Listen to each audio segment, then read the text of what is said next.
If you're watching this video right now, we're so far ahead of the curve. Even when you think you're late, we're still early. Your attention is your biggest asset. If you put yourself out there and you're genuine, people will support you.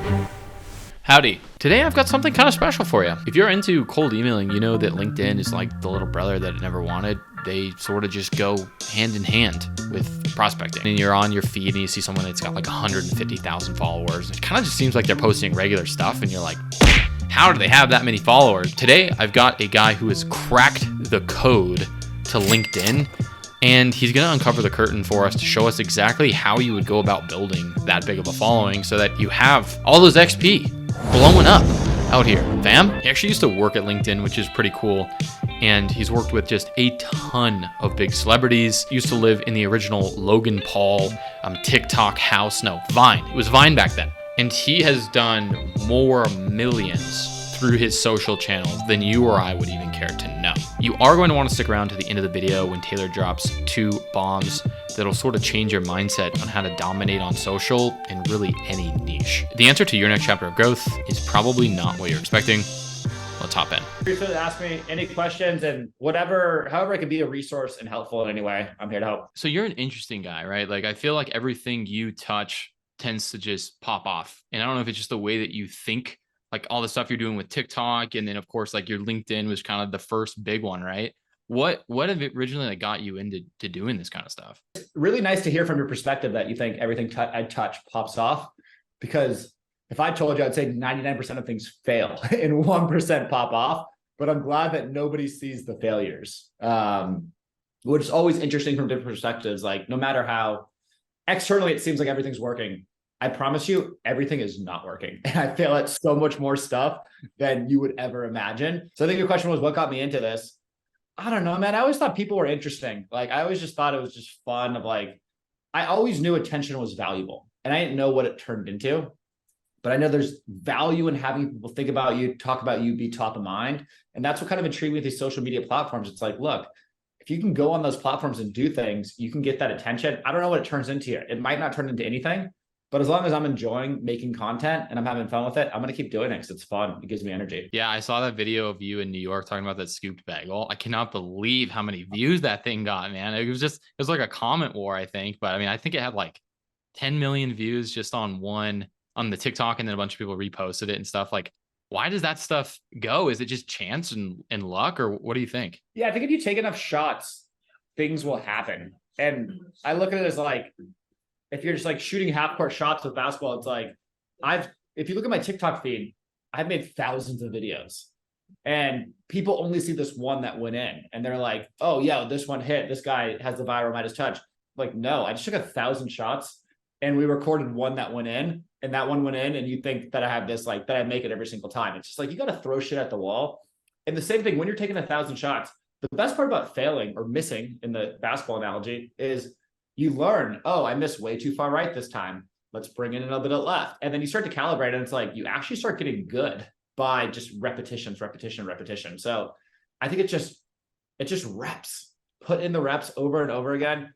And it's hard to do that on social because it is so hard to put yourself out there, right? And it's so hard to disconnect your value to yourself versus the content you're posting. And if people are shitting on you saying you're cringe, you're a loser, oh, you're making all these TikToks and you only have 17 views on them, you're so lame, blah, blah, blah. And your friends are sending them the group chats, whatever. Like you cannot care about that. You have to be fully immune because the only way you grow, it's a path, right? Like people laugh at you and they'll be like, making fun of your TikToks. And then they start being like, oh shit, he's kind of popping off. And then you start popping off and they're like, I knew you were going to make it the whole time. I always knew it. I always supported you. I'm like, bro, like I saw the screenshots of you texting everyone being like, this guy's such a fucking loser. So like, that's just part of the process. Dude, yeah, that's so funny. I think that's like what keeps everyone held back, but it's time compounded with that stuff. And that's kind of where I'm at too with my stuff. And I'm just getting started here on YouTube. And like, I find it fun, but if you don't, you just got to push through it, I suppose. But I want to ask you specific about LinkedIn because you worked there, right? You worked there in like 2016, 2017, maybe? Yeah, my first job after school was at LinkedIn. That's crazy. And what were you doing there? Was it like growth opportunity stuff? It was the business leadership program where it was this awesome program. I think they selected like 15 people per class. And we went through these rotations through the business of marketing, sales, operations. I was only there for like 9 months. And that's when I was also doing feed. But yeah, I realized the platform of like LinkedIn this is 2015. Yeah. And I remember like everyone had a LinkedIn, but no one was posting. And I was like, there's so much potential here. And especially when I started working with influencers around that time in 2015 and 2016, I moved into this building in Hollywood called 1600 Vine. And that's where Logan Paul, Jake Paul, Amanda Cerny, King Batch, Lily Pons, all these big Viners all lived in this one building. We did a collab with Logan. I started seeing the power of being able to reach people on a platform, of a content efficient platform where it's like the platform needs more content. And I was like, whoa, LinkedIn is a gold mine. There's like a million eyeballs every single day on this platform, millions of eyeballs scrolling, nobody posting. Like this platform needs content. And if you post good content, it'll get distributed. And that's why I got bullish on LinkedIn then. Because you saw that you're like, okay, everyone's doing Instagram, everyone's doing Vine, but LinkedIn's like this open field of a lot of users, but not much content. Yeah, I think a lot of people look at, they try to follow a trend when it starts trending. Like everyone now posts on Instagram stories and everyone now is like, but you have to get on a content efficient platform. So you need to be on a platform before it's content saturated. So like Instagram, for example, is content saturated. There are more people making content than there are people consuming content. Mm-hmm. So by that logic, the content's going to go less far, supply and demand. Like content efficient, it needs content. So it's not even about if your content's good or not. It's more if you just ride the right wave of being on the right platform at the right time. Yeah, and that was like TikTok in 2020. Like right at the beginning, you could post anything and it would get at least like 100,000 views, just like off the top. Yeah, for sure. And I think there's opportunity now. And it's like, I think we live in a world, and probably anybody watching this video who's even researching this, we forget how, if you're watching this video right now, we're so far ahead of the curve. If you're even thinking about content and you're interested in this, like we're in the top 1% of the curve. So it's like, even when you think you're late, we're still early. Like when we find out about things, like we were talking about AI earlier, and it's like, we're probably like, oh, in our minds, the window is passed for AI because, it's like, no, 99% of the world doesn't even know about AI yet. It's hard to remember how far ahead of the curve you are. So I think that's the same with TikTok. It's like, for us, it's like, oh, that door closed, whatever. It's like, no, we're still so early. Like we are still so early on this. Oh, dude, I love it. So true though. Like for you looking at LinkedIn now though, because I know you still post there, you're on X too, you're probably on Threads, I would imagine. I don't go on there. But like, do you think somebody just starting out on LinkedIn, like, do you think it's still a content deficient platform? Or like if you were just starting, say you were just getting out of college or just getting into like your career and you wanted to go into biz dev and, become like on the growth side, whether it was sales or not, would you focus on LinkedIn or would you try to find another platform that's completely content deficient? I would focus on LinkedIn. I'd first focus on get your initial core network and actually like build real relationship with people. So really like, and I think a lot of people don't see they're like, oh, this guy just posted on LinkedIn and he got lucky and scaled. They don't see that the 5 years before that, from like 2011 to 2016, I spent so much time on LinkedIn connecting with, it was when I was in college. I was like, I need to get a job. What do I want to do? I sent probably 100 LinkedIn invitations a day. Hey, I'm in the city. Can I meet you for coffee? Hey, can I meet you? Can I have a quick phone call? So I had thousands of LinkedIn connections before I even started posting, of people I talked to one-on-one and had relationships with. And they're like, oh, this kid's just a young hustler or whatever. So I think you need to start with your base, to start like actually having real, genuine interactions with people, not just trying to connect and be like, I need you as a follower, look at my content, blah, blah, blah. It's like, come with like, hey, I'm interested in what you're doing. I'd love to talk about X, Y, and Z. I think I can help you here. So if you start there, and then you can start building your community up. Yeah, there's this saying, like if you get invited to a party, the first question is, what can I bring? So it's like having those conversations with people and actually bringing them something. And then is that kind of how you got big on LinkedIn? Was like you knew those people and they were reposting your stuff, or is that not irrelevant to that? They were liking and commenting because they liked me. And it's also, if you put yourself out there and you're genuine, people will support you. What happens is the cycle that people get caught into is they think they need to put a different version of themselves online. So when they do end up posting on LinkedIn or Instagram or any of these platforms, they post this version that's not them. It's not genuine. It's super polished. They think that people want that, but people could tell it's not genuine, so they don't want to support it. It seems fake. Whereas if you just put your whole heart out there, your true, genuine self, and says like, look, here's exactly who the heck I am. This is me. This is authentic. This is pure.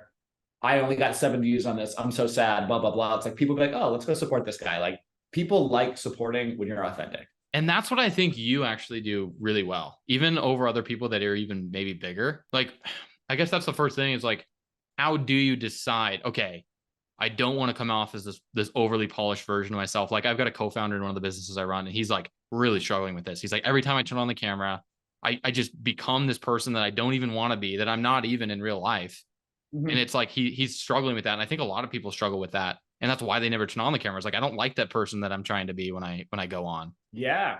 I think the first question is like, why, what are you scared of? I think it's so many people are scared of being vulnerable and showing their real self. And it's like, oh, interesting. Like if you want the maximum output, if you want the best result from what you're doing, I look at it as like, you could play different characters. You could try to play the character that everyone tries playing, perfect, polished up, blah, blah, blah. And like, no one's really going to like that. Or you could be your unique character. You could have your hair a little messy. You could be wearing a hoodie that doesn't really look good and like kind of hanging off your shoulder. You could not really be shaven, and you're just like, what's up? Here I am. I'm genuine. So I was like, I don't know. I think to always just play yourself. You can play any character, play yourself. Yeah. Yeah. I like that a lot. I think it is like probably just getting secure too with who you are and not, needing to get approval just because if you're just you just are what is. And, I think that's got to be part of it somewhere, but no, I like that. Just play you, man. Yeah. My best advice there is you get a family or support, not get a family, can't get that. A good support system. Either you have a family support system or you have friends or you have some sort of support system where you realize that nothing you post on social matters at all. None of the comments, nothing. And once you get to the point that like, I don't give a fuck what anyone online thinks of me. And once you get to that, it's so freeing. I have my close friends. I have my family. I have people I care about. They know who I am. They know I'm just acting a fool and being funny and weird on social. I don't care what anyone else thinks. And that's why like when the Scoop Bagel thing goes viral, like I had a lot of people like, oh, how do you take the hate and negative, blah, blah, blah. I'm like, those people don't know me. Like they're judging me based off how I scoop a bagel. Like if they're gonna hate me because of that, like they got issues. What's wrong with them? Like I don't give a shit at all. So true. Oh my gosh. Yeah. And so whether it's TikTok, LinkedIn, I don't even know. There's so many new ones that I don't even pay attention to, but like, are you ever focused on the monetizing piece? So I'll give you a little bit of context here. I actually do run a content agency as well. I have a couple different things that I'm a part of as a sort of a partner.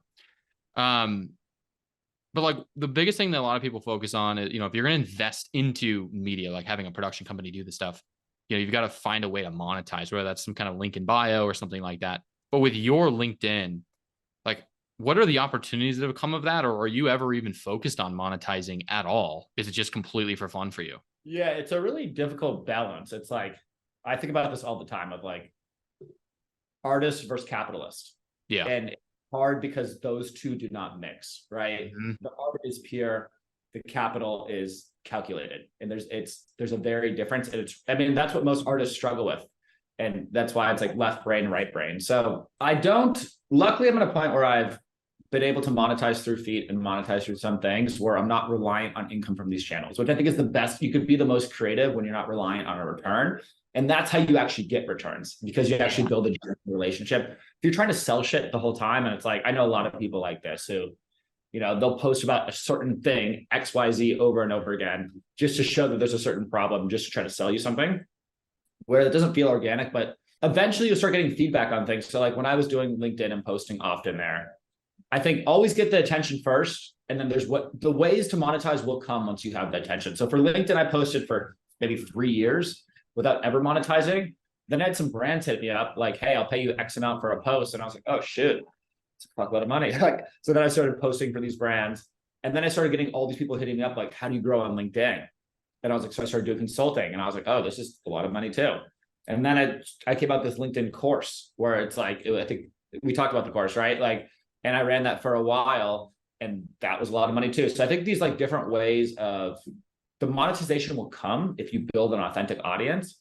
But if you're trying to monetize right away, people see through that and they're like, oh, they're just trying to sell me something, which is not a bucket you want to get into. No, I think that's completely fire. You into that whole game of like finding books that they kind of will get your mind right on these things? I've shifted my perspective. I think there was a point in my life and career where I felt like I wasn't enough on my own and I needed to go out and find some knowledge or go find something external to make me better.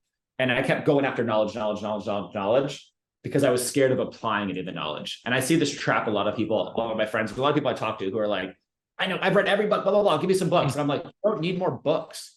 You need application. And it's the same thing. It's like, you don't need more information. Everybody knows you should eat healthy and not eat that many carbs or fats or cookies. And like most people are overweight, right? So it's like, it's not a lack of knowledge. You don't need knowledge, you need to applying that knowledge. It's less knowledge and more application. So I'm trying to think, I mean, there's a lot of books that have been valuable, but my biggest thing is like, just try to apply it in your day to day and try to actually do stuff. The knowledge is within you, man. You know what to do.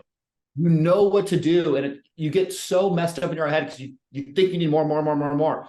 It's like, if you slow down, you know exactly what you want.